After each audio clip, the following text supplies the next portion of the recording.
Amen. Alléluia. Gloire à Dieu. Gloire à Dieu.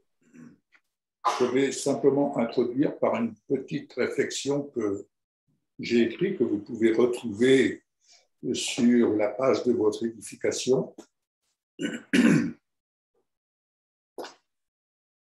C'est la journée dominicale où prenons conscience, visualisons la grande assemblée que forme la chrétienté du Saint des Nations se rassemble devant le trône du roi des rois, nommé Jésus-Christ. Et quand je dis Jésus-Christ, corps glorifié. Jésus-Christ couronné de gloire. En son nom, tous rassemblés, tous au sein de cette grande assemblée, d'où que nous soyons, nous nous tenons devant Dieu, notre Père. Tous, nous sommes son œuvre éternelle. Nous avons tous été créés dans l'œuvre de son Fils unique qui a triomphé de ce monde de ténèbres. Jésus-Christ est ressuscité, vivant désormais dans son corps glorifié.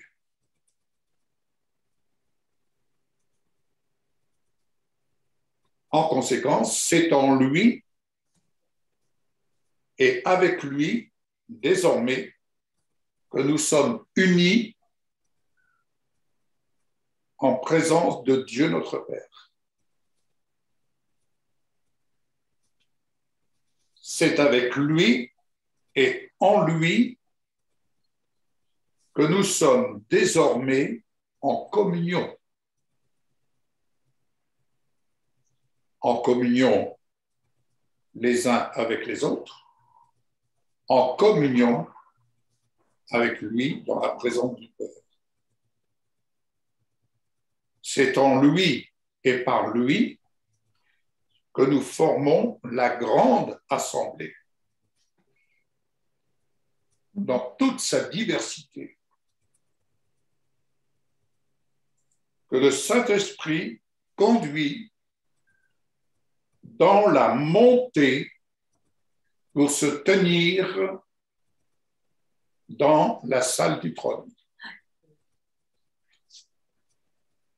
Le culte véritable se passe dans la salle du trône. Alors, je vous en prie, ne craignez point. Si vous deviez quitter vos baskets un moment pour vous tenir dans la salle du trône. Je ne peux que vous souhaiter maintenant une excellente célébration de notre roi de gloire, notre justice devant Dieu, notre Père. Je te remercie, Dieu d'amour, pour cette grâce, pour cette convocation, la convocation de ton assemblée, du Saint des Nations. Et là où nous sommes, c'est dans cette vision que nous nous tenons et que nous répondons présents à ta convocation pour nous tenir ainsi dans la salle du trône au nom de notre roi de gloire, Jésus-Christ glorifié. Reçois la célébration de notre culte qui te revient. Ce culte que nous te rendons en esprit et en vérité. Amen. Que chacun, Seigneur, soit inondé de ta présence, là où il demeure. mais tous ensemble, nous disons d'un même cœur, d'une même pensée, d'une même âme, gloire à ton nom, Seigneur Jésus. Amen. Amen. Amen. Alors, ce matin, moi, j'avais ce passage, cette lecture.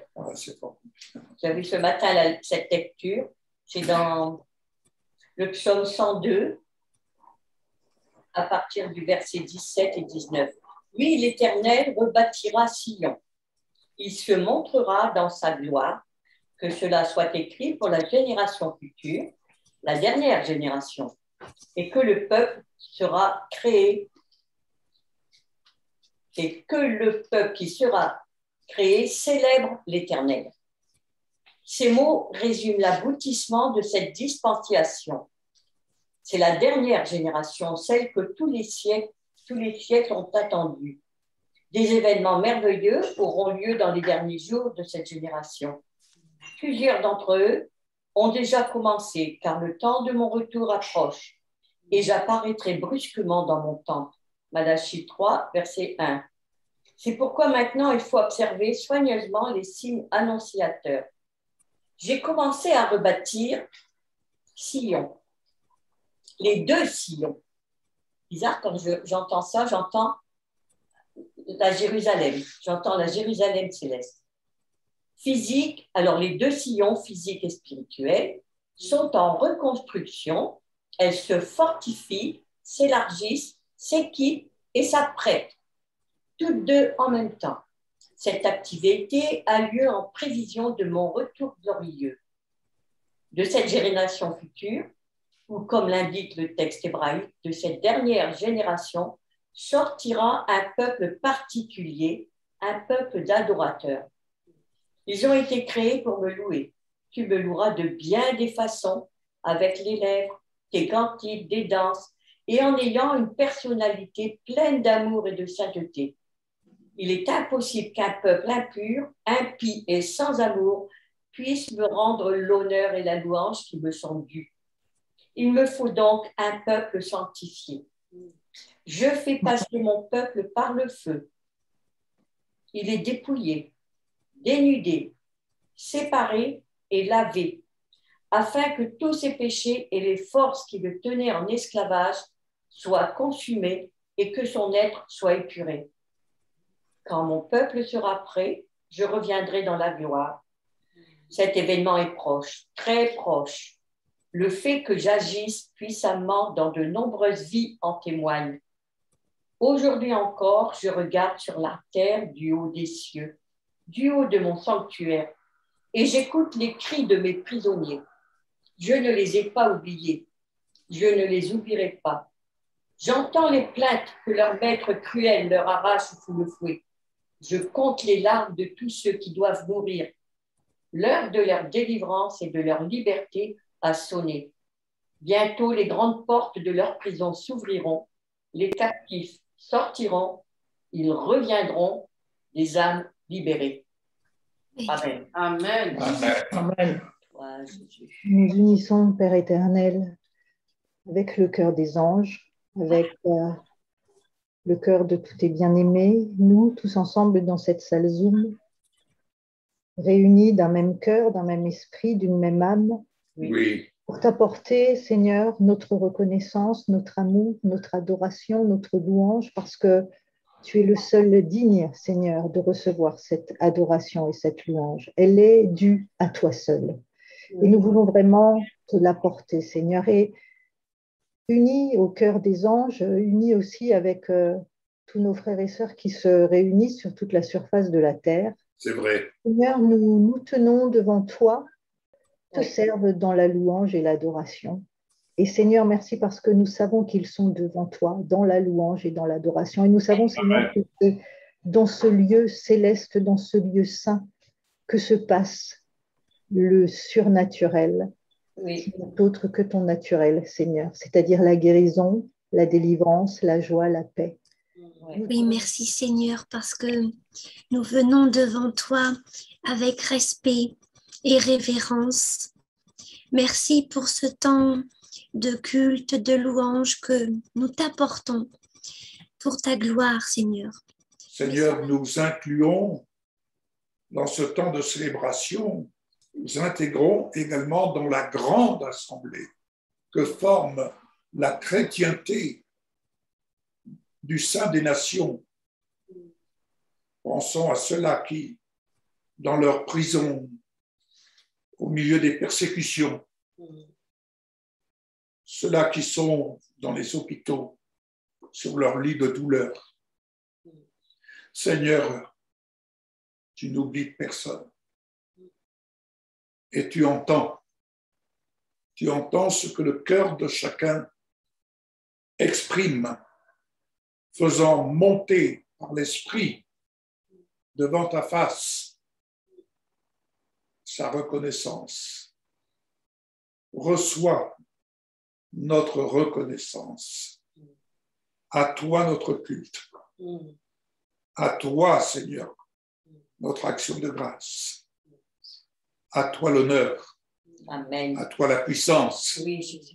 À toi la gloire. Au nom de Jésus-Christ. Amen. Amen. Amen. Oh, Jésus.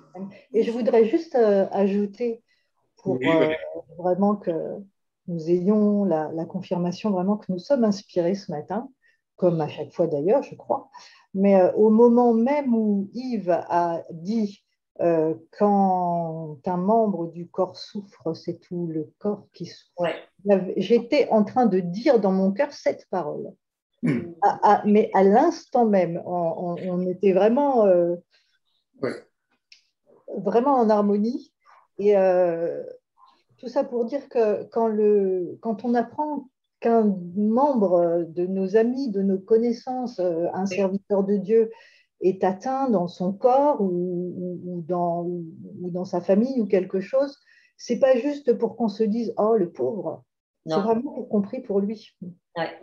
C'est ça, c'est pour ça qu'on est informé, parce qu'il y a de la puissance dans notre prière, parce que le Seigneur nous inspire des paroles de vie. Ces paroles ne reviennent pas à lui sans avoir accompli son œuvre. Ouais. Et c'est pour ça que c'est important de les parler et juste pas se dire « Oh, bah mince, j'ai appris que Nana est malade, oh mince, le pauvre ».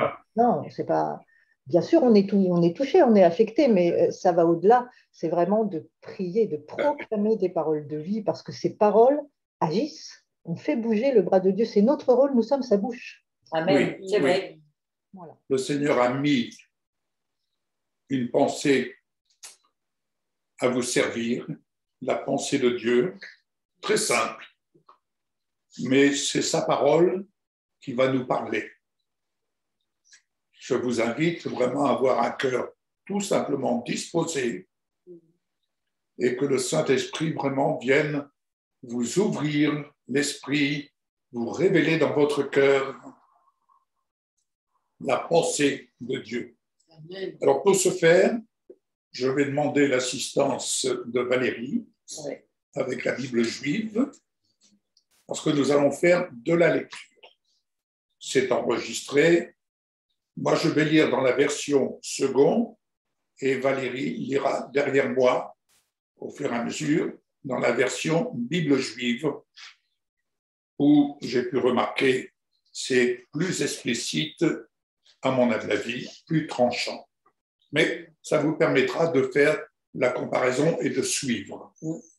Alors, je dirais simplement, je ne vous cache pas que j'ai pris note sur ma tablette, donc, comme ça, je vais vous dire quelque chose que ce soit correct, que ce soit propre, que ma rédaction puisse être compréhensible, qu'elle soit à la mesure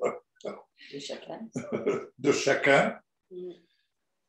Deux mondes dans lesquels, oui, deux mondes, deux alliances, deux modes de vie, deux modes de pensée, deux modes de partage, deux façons d'aimer, deux vues différentes, deux voies, deux destinées. Chacun va pouvoir s'identifier dans quel monde, quelle alliance, quel mode de vie, quel mode de pensée, quel mode de partage, quelle façon de vivre, quelle façon d'aimer, quelle vue et surtout quelle destinée dans laquelle il veut progresser. Progresser pour préparer son éternité. Galates 4, versets 1 à 16. Pendant que je lis dans la version seconde, Valérie va se préparer avec la Bible juive. Galates 4, versets 1 à 7, je lis. Voici ce que je veux dire. Aussi longtemps que l'héritier est un enfant, il ne diffère en rien d'un esclave, quoiqu'il soit le maître de tout. Il est soumis à des tuteurs et à des administrateurs jusqu'au moment fixé par son père. Nous aussi, de la même manière, lorsque nous étions des enfants, nous étions esclaves des principes élémentaires qui régissent le monde, mais lorsque le monde est vraiment venu, Dieu a envoyé son Fils né d'une femme, né sous la loi, pour racheter ceux qui étaient sous la loi, afin que nous recevions le statut d'enfants adoptifs.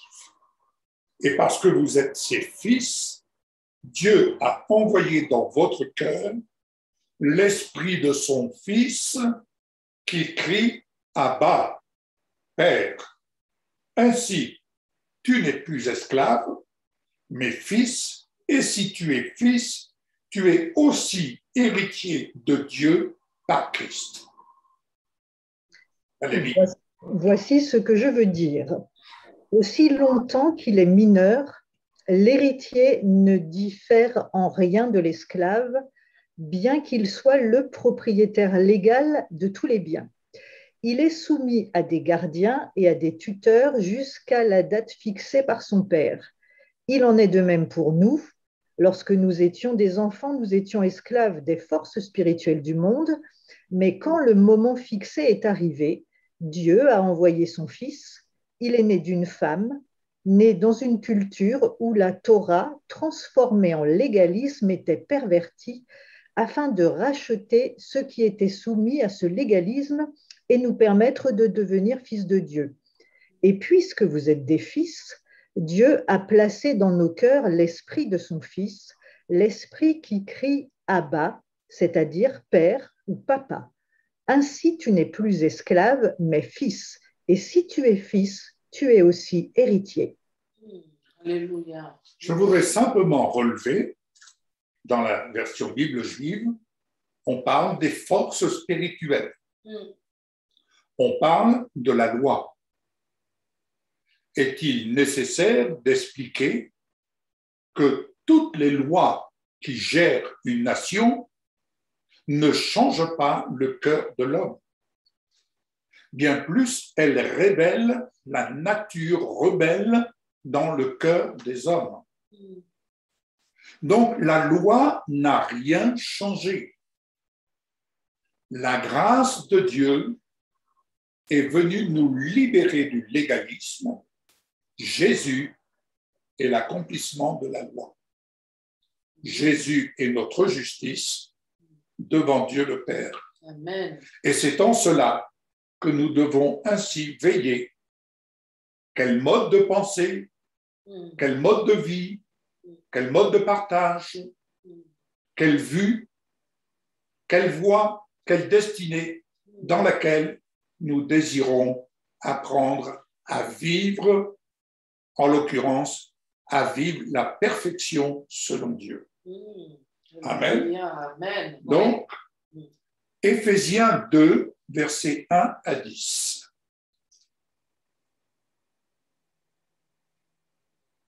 Donc, considérons que nous sommes héritiers de Dieu par Christ. Amen.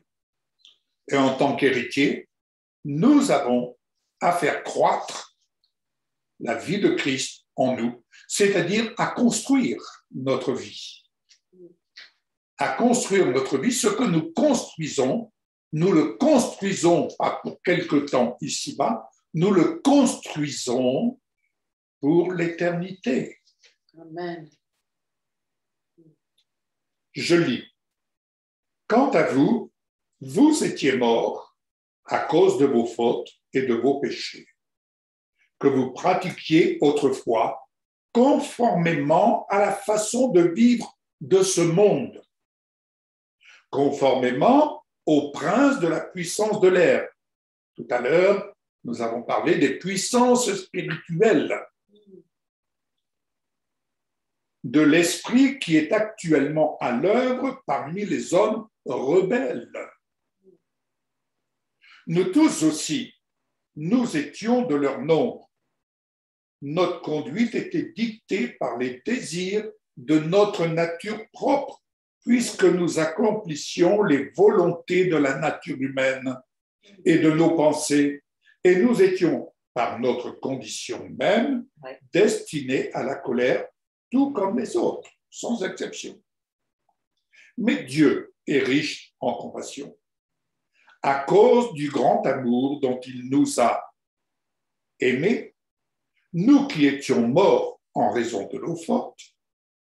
Il nous a rendus à la vie avec Christ, cette vie de l'esprit. C'est par grâce que vous êtes sauvés.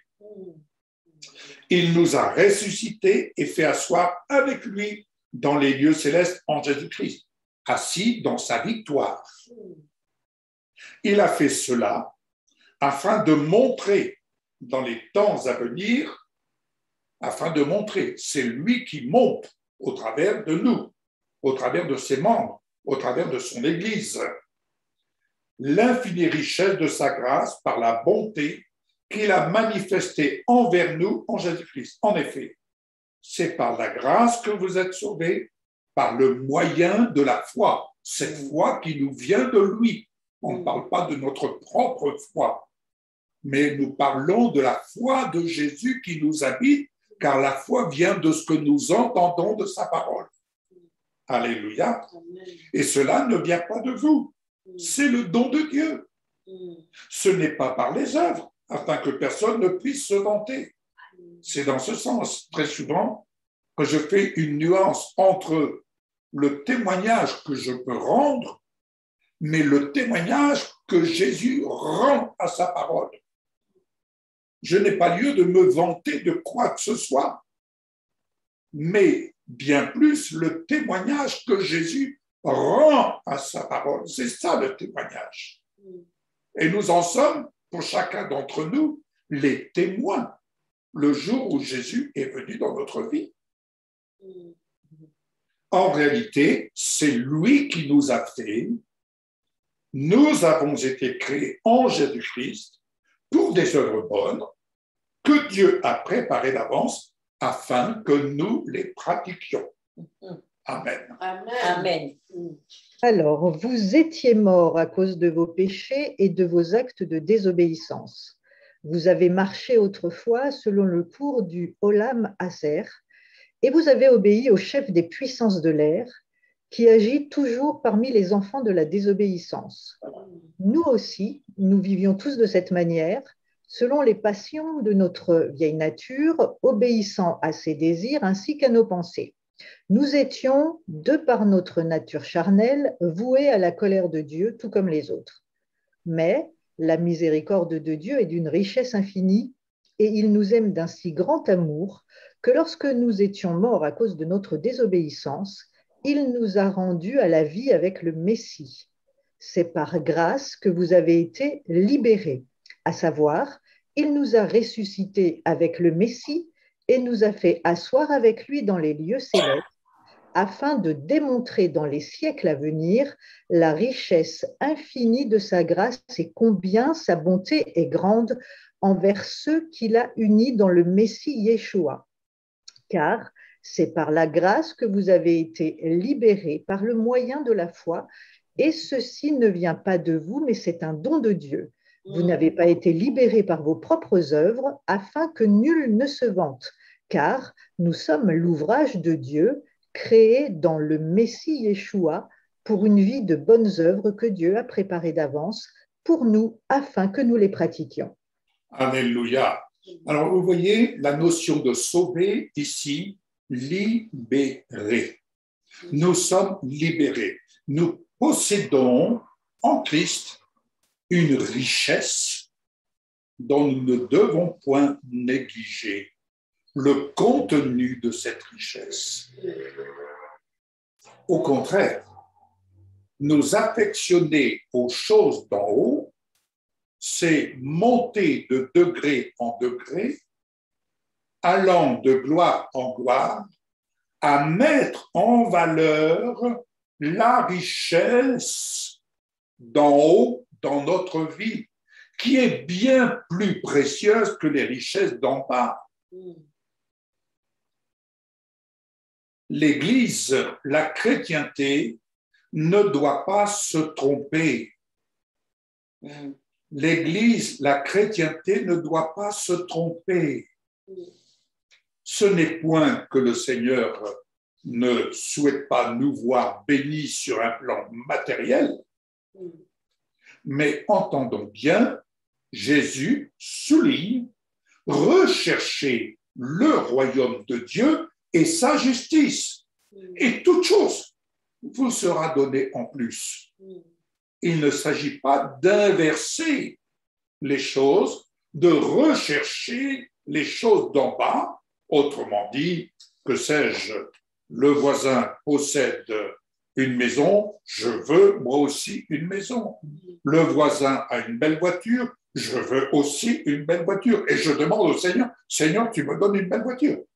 Je dirais que le Seigneur risque de ne pas entendre. Pourquoi? Car ici-bas, ce que nous avons, nous l'avons par grâce en vue de servir les intérêts du royaume de Dieu. Je peux avoir une belle voiture confortable, mais cette belle voiture confortable n'est utile que dans la mesure où j'en fais usage, surtout pour les intérêts du royaume de Dieu. Je peux avoir beaucoup d'argent, mais dites-vous bien que cet argent, en fait, comme le Seigneur me rappelait hier, tout ce que nous possédons, nous n'avons rien à nous. Tout cela appartient au Seigneur dans la mesure où tout cela nous sert à être en bénédiction pour les autres, nous sert à servir les intérêts du royaume de Dieu.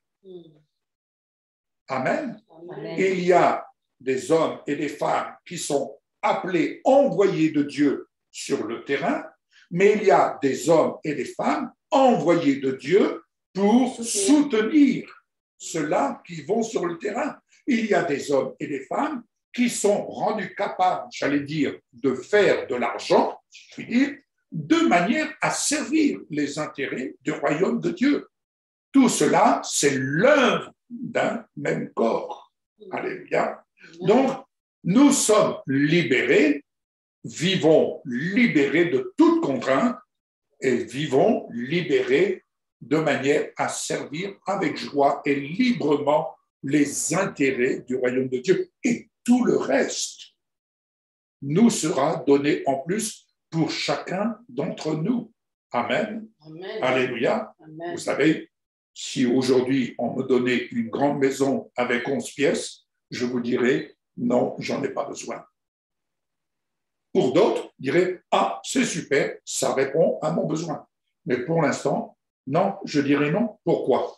Parce que nous ne sommes plus à un âge, et particulièrement pour Michel, de faire du ménage et autres, tout ça. Voilà, ce n'est pas notre besoin. Juste pour vous donner une illustration. Amen. Amen.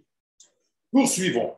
Donc, le Seigneur a préparé des œuvres afin que nous les pratiquions pour notre éternité.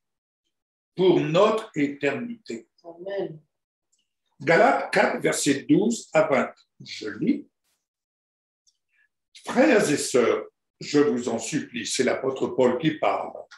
Soyez comme moi, car moi aussi j'ai été comme vous. Vous ne m'avez fait aucun tort, mais vous le savez, c'est à cause d'un problème physique que je vous ai annoncé l'Évangile pour la première fois. Et mis à l'épreuve par mon corps, vous n'avez montré ni mépris, ni dégoût. Au contraire, vous m'avez accueilli comme un ange de Dieu, comme Jésus-Christ lui-même. Où donc est l'expression de votre bonheur?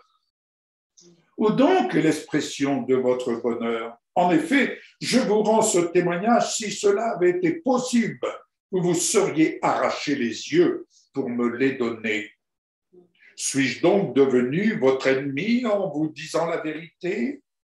Le zèle que ces gens manifestent pour vous n'est pas pur, mais ils veulent vous détacher de nous afin que vous soyez zélés pour eux. Il est beau d'avoir constamment du zèle pour ce qui est bien, et pas seulement quand je suis présent parmi vous. Mes enfants, j'éprouve de nouveau les douleurs de l'accouchement pour vous, jusqu'à ce que Christ soit formé en vous. Amen. Je voudrais être en ce moment auprès de vous et pouvoir changer de ton, car je suis dans l'embarras à votre sujet. Alléluia. Amen. Frères, je vous en supplie, soyez semblables à moi, puisque je me suis fait semblable à vous. Vous ne m'avez causé aucun tort, et vous savez que c'est parce que j'étais malade que je vous ai annoncé la bonne nouvelle la première fois. Et bien que ma condition physique aurait pu vous tenter de me traiter avec dédain et mépris, vous ne m'avez montré aucun signe de dégoût. Au contraire, vous m'avez accueilli comme si j'étais un ange de Dieu ou le Messie Yeshua lui-même. Qu'est donc devenue cette joie qui vous animait?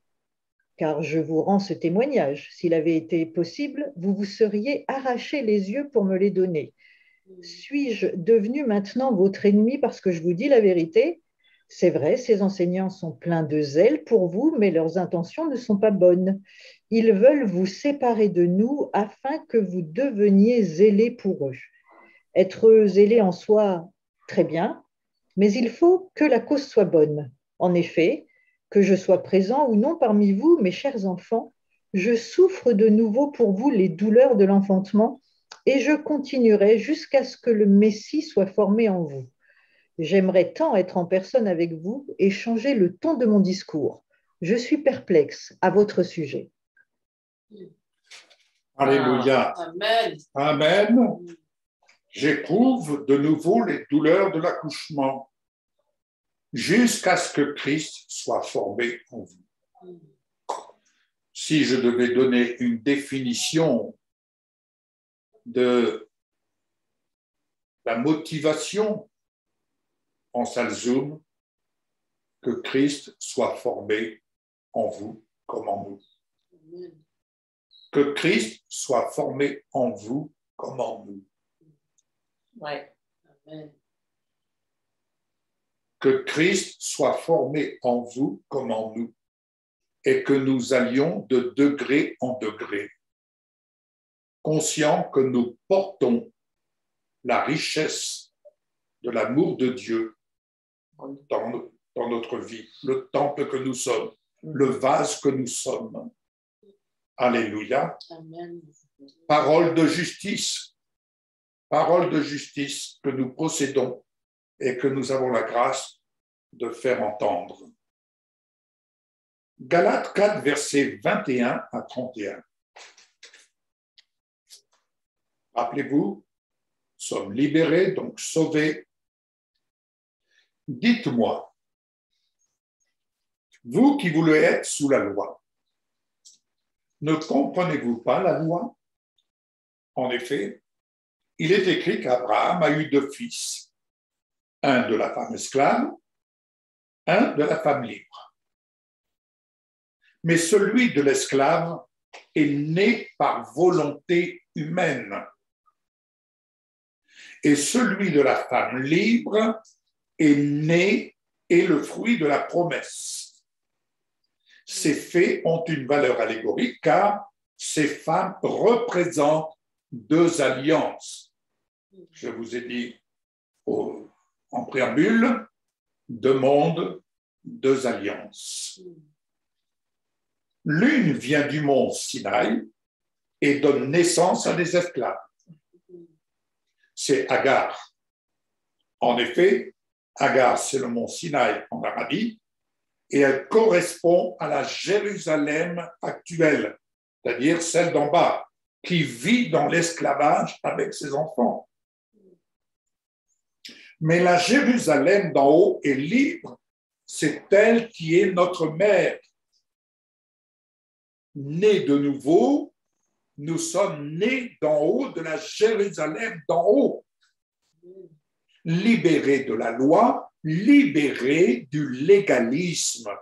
Il faut que, tu dois. Non. En haut, c'est le domaine de la révélation. C'est le domaine de la gloire de Christ.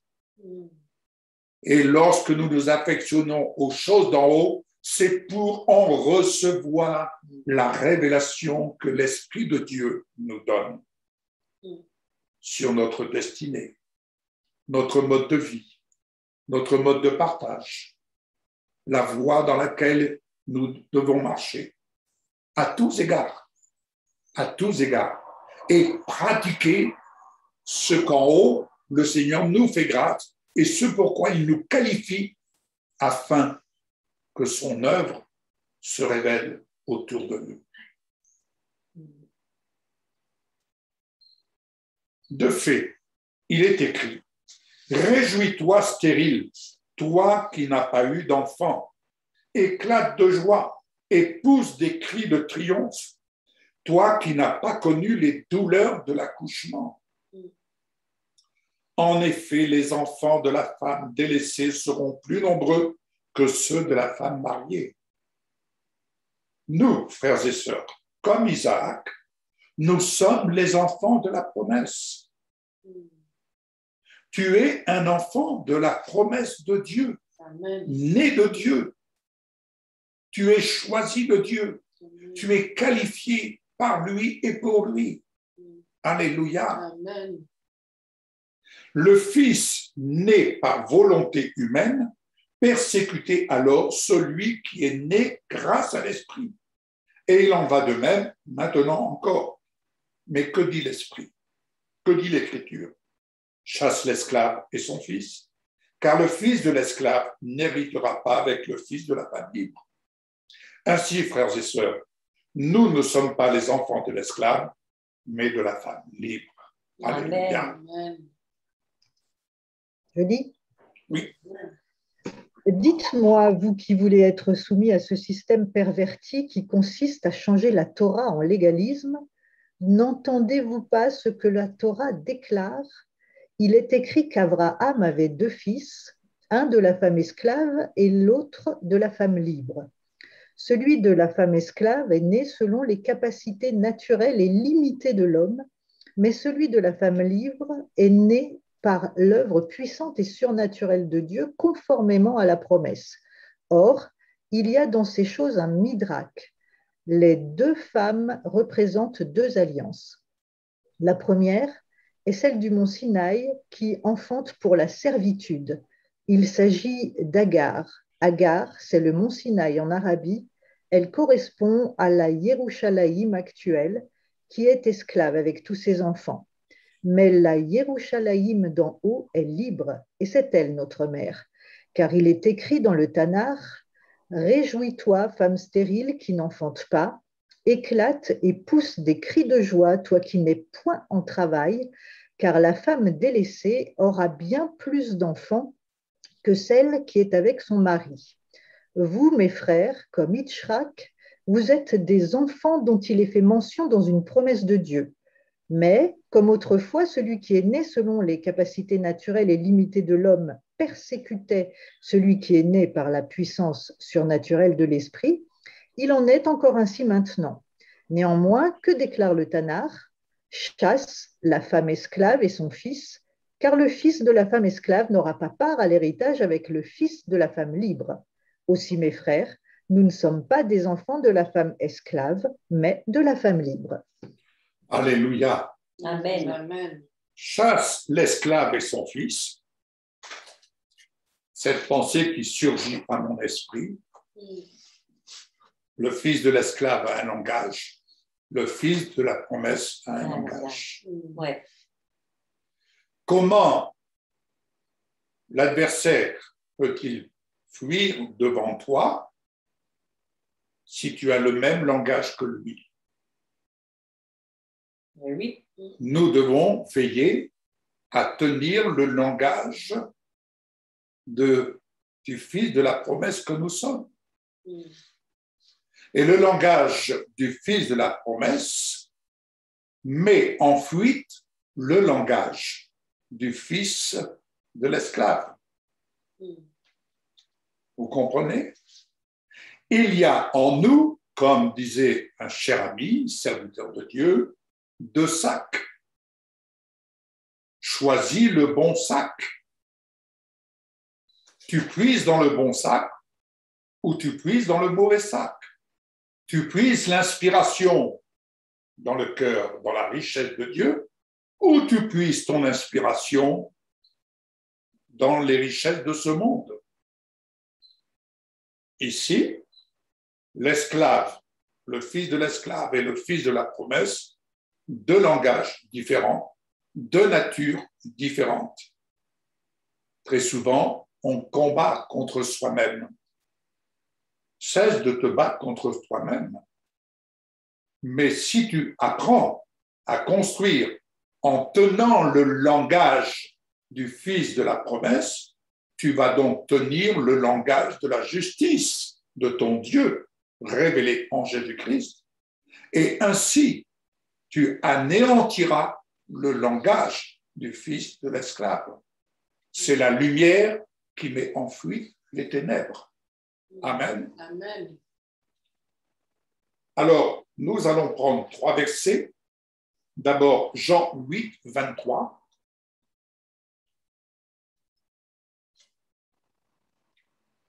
C'est Jésus qui parle. Il leur dit, vous êtes d'en bas. Moi, je suis d'en haut. Vous êtes de ce monde. Moi, je ne suis pas de ce monde.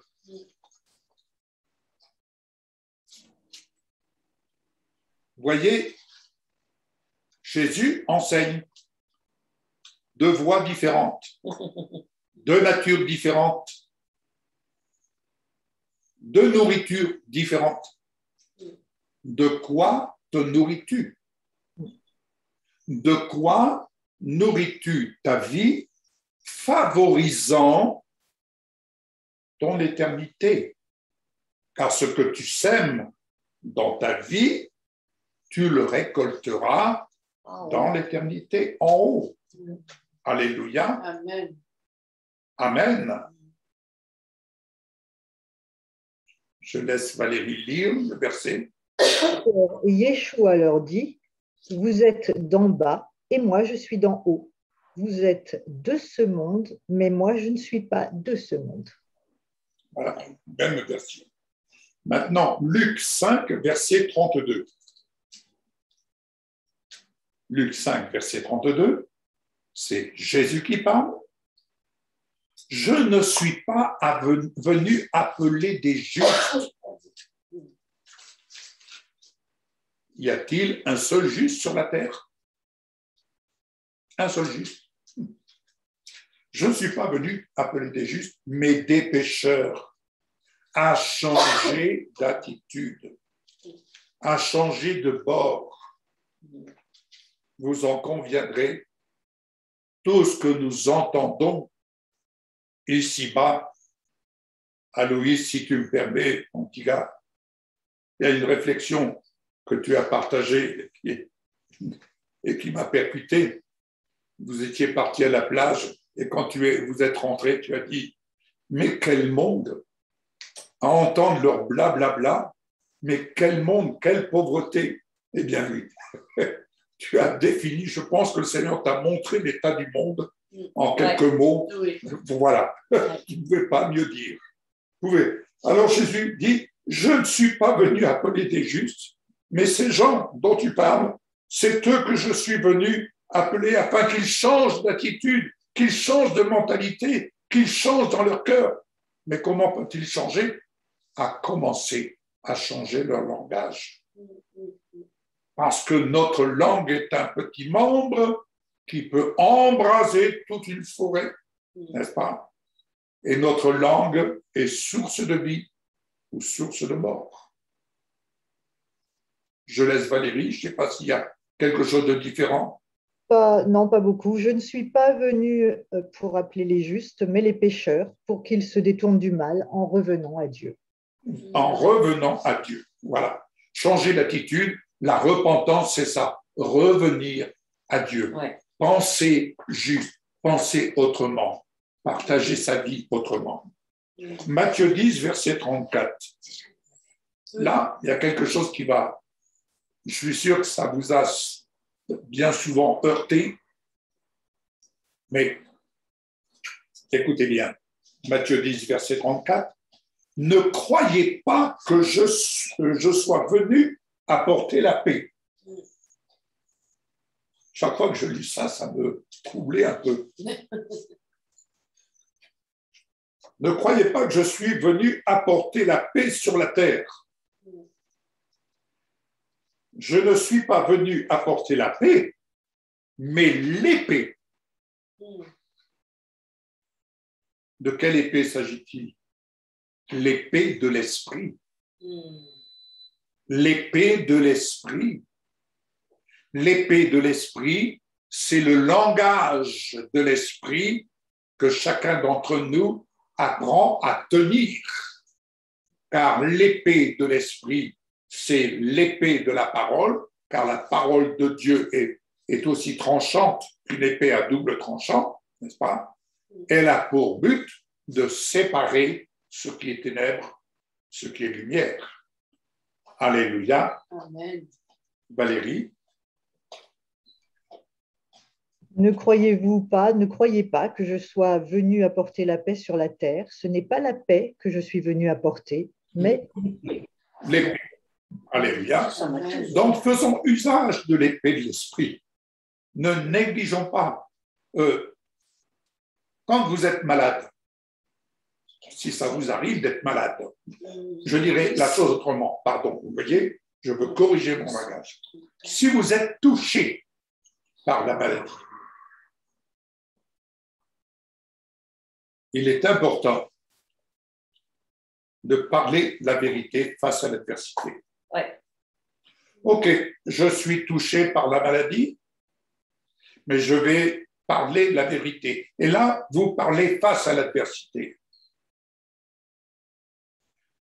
Je parle la vérité dans les meurtrissures de Jésus. Satan, je vais t'apporter une bonne nouvelle. Je suis guéri. Plutôt que de dire, oh là là, je ne sais pas si je vais m'en mettre, c'est dur, c'est pas facile, et autres. C'est pas facile? Il est plus facile de dire, je vais t'annoncer une nouvelle, et de regarder l'adversité bien en face, et de dire à ton corps, j'ai une bonne nouvelle pour toi. Dans les meurtrissures de Jésus, tu es guéri.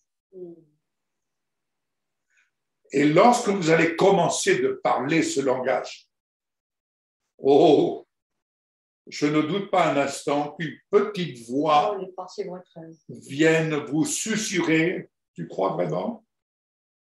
Tu crois vraiment? Ça fait mal, hein? Ça fait mal. Dans les meurtrissures de Jésus, je suis guéri. Alléluia. Amen. Vous savez, pour l'adversaire, c'est un mensonge, comme je l'ai déjà expliqué. Eh bien, faites-lui entendre ces mensonges. Il va vous dire, c'est un mensonge. Ah, c'est un mensonge? Eh bien, je vais te le répéter. Dans les meurtrissures de Jésus, mon corps est guéri. Parce que Joshua avait fait à l'époque. Alléluia. Amen. Amen.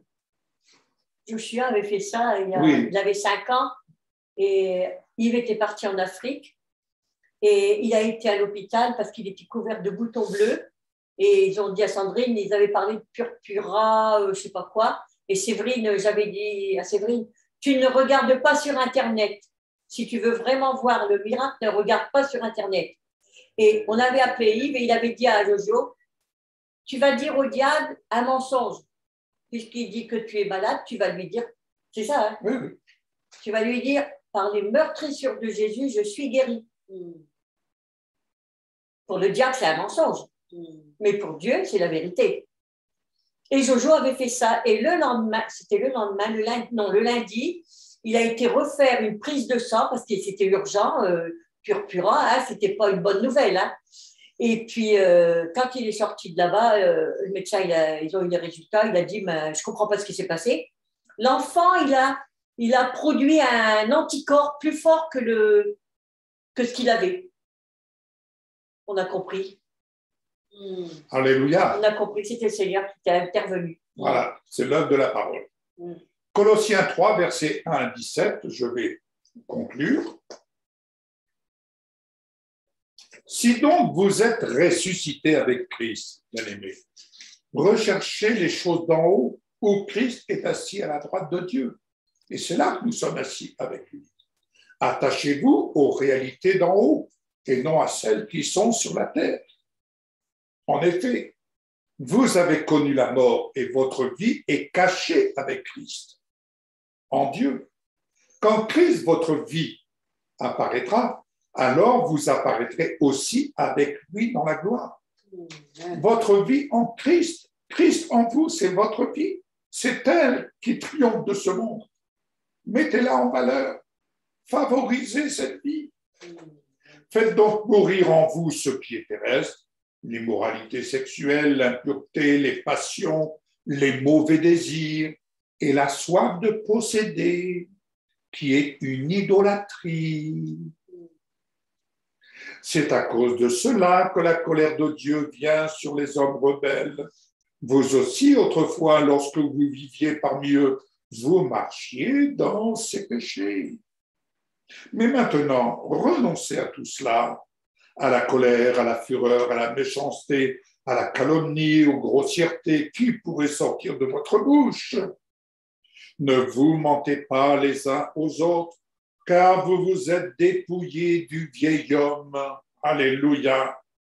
Vous êtes dépouillés du vieil homme et de ses manières d'agir. Vous avez revêtu l'homme nouveau qui se renouvelle pour parvenir à la vraie connaissance conformément à l'image de celui qui l'a créé, à l'image de Jésus-Christ glorifié.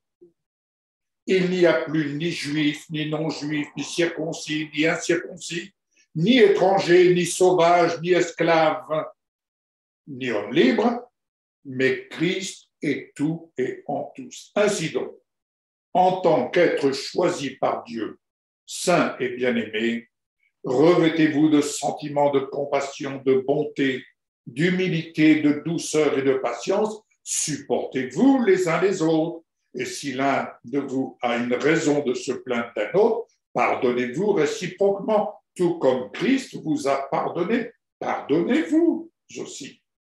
Mais par-dessus tout cela, revêtez-vous de l'amour, qui est le lien de la perfection. Que la paix de Christ, à laquelle vous avez été appelés pour former un seul corps, règne dans votre cœur et soyez reconnaissants. Que la parole de Christ habite en vous dans toute sa richesse. Instruisez-vous et avertissez-vous les uns les autres en toute sagesse, par des psaumes, par des hymnes, par des cantiques spirituels. Chantez pour le Seigneur de tout votre cœur, sous l'inspiration de la grâce. Et quoi que vous fassiez en parole ou en acte, faites tout au nom du Seigneur Jésus, en exprimant par lui votre reconnaissance à Dieu le Père. Quel beau programme. Voici Valérie, quel beau programme, mes bien-aimés. Si donc vous avez été relevé de la mort avec le Messie, cherchez alors les choses d'en haut, là où se trouve le Messie assis à la droite de Dieu. Dirigez votre attention vers les choses d'en haut et non vers celles de la terre, car vous êtes morts et votre vie est cachée avec le Messie en Dieu. Quand le Messie qui est notre vie paraîtra, alors vous aussi, vous paraîtrez avec lui dans la gloire. Par conséquent, Faites donc mourir tout ce qui est terrestre dans votre nature, l'immoralité sexuelle, l'impureté, la luxure, les mauvais désirs et la cupidité, qui est une forme d'idolâtrie, car c'est à cause de ces choses que la colère de Dieu vient sur ceux qui lui désobéissent. Il est vrai que dans la vie que vous meniez autrefois, vous pratiquiez ces choses, mais maintenant rejetez tout cela, la colère, l'emportement, la méchanceté, la calomnie et les paroles grossières. Ne vous mentez pas les uns aux autres, car vous vous êtes dépouillés de votre vieille nature et de ses habitudes, et vous vous êtes revêtus de la nouvelle nature, qui est continuellement renouvelée d'une connaissance toujours plus grande et toujours plus proche de l'image de son Créateur. Alléluia. La nouvelle nature ne fait pas de distinction entre le païen et le juif, entre le circoncis et l'incirconcis. Pour elle, il n'y a plus d'étrangers, de sauvages, d'esclaves, d'hommes libres. Au contraire, le Messie est tout et en tous. Puisque vous êtes le peuple de Dieu, choisi, saint et bien-aimé, revêtez-vous donc de sentiments de compassion, de bienveillance, d'humilité, de douceur et de patience. Supportez-vous les uns les autres. Si l'un d'entre vous a une raison de se plaindre d'un autre, pardonnez-vous mutuellement. En effet, comme le Seigneur vous a pardonné, vous aussi, vous devez pardonner. Et par-dessus tout, revêtez-vous d'amour qui lie toutes choses à la perfection, et que le shalom qui vient du Messie préside dans vos cœurs, car vous avez été appelés à être membres d'un seul corps. Et soyez reconnaissants.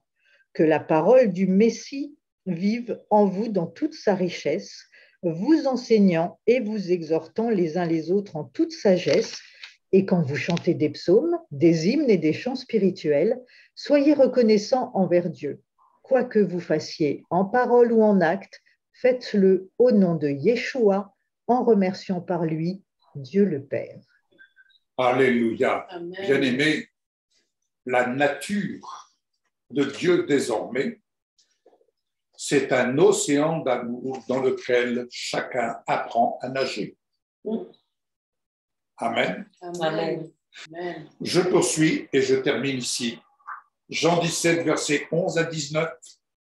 C'est Jésus qui parle, c'est sa prière pour nous. Désormais, je ne suis plus dans le monde, mais eux, ils sont dans le monde. Tandis que je vais vers toi. Père Saint, garde-les en ton nom.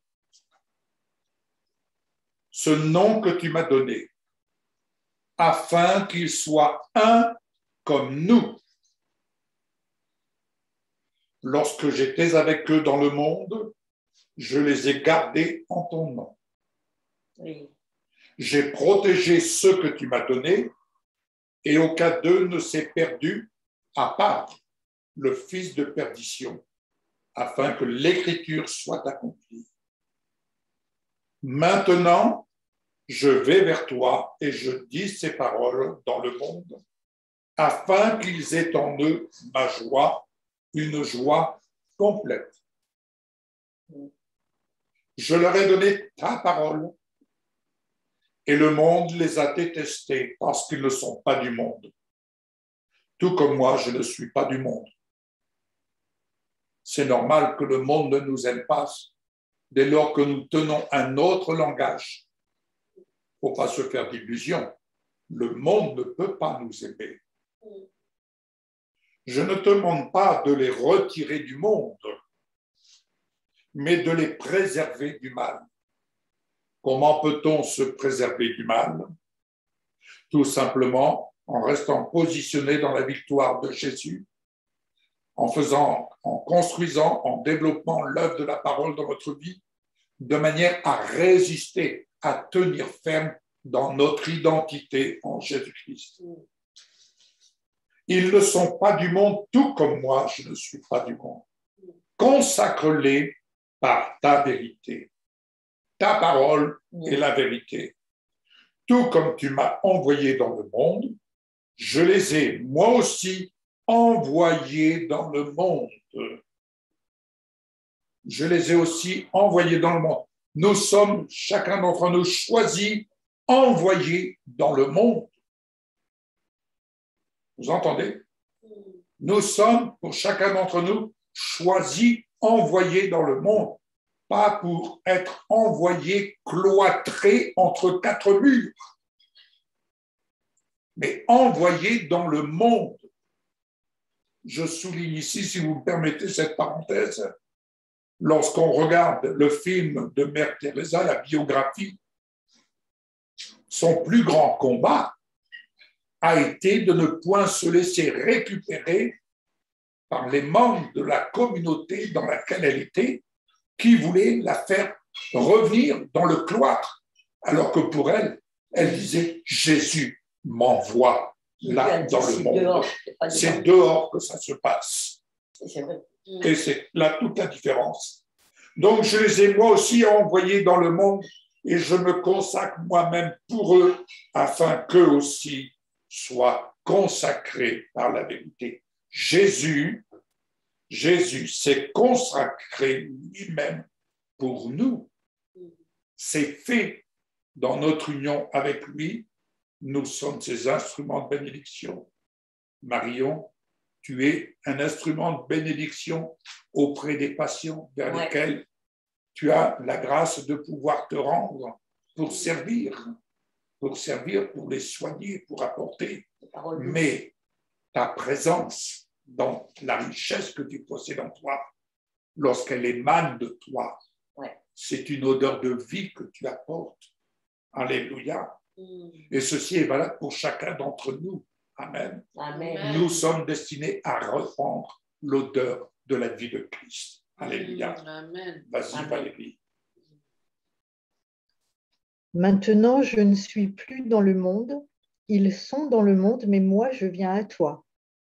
Père Saint, garde-les par la puissance de ton nom que tu m'as donné, afin qu'ils soient un comme nous.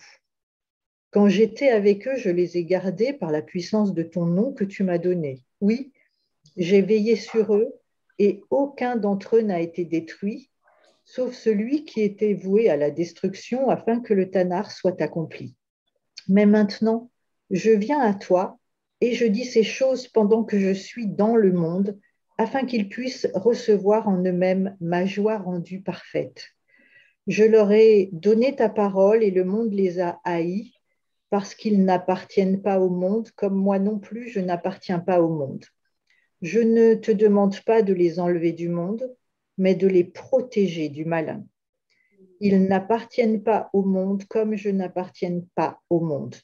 Mets-les à part pour la sainteté par le moyen de la vérité. Ta parole est la vérité. Comme tu m'as envoyé dans le monde, je les ai envoyés dans le monde.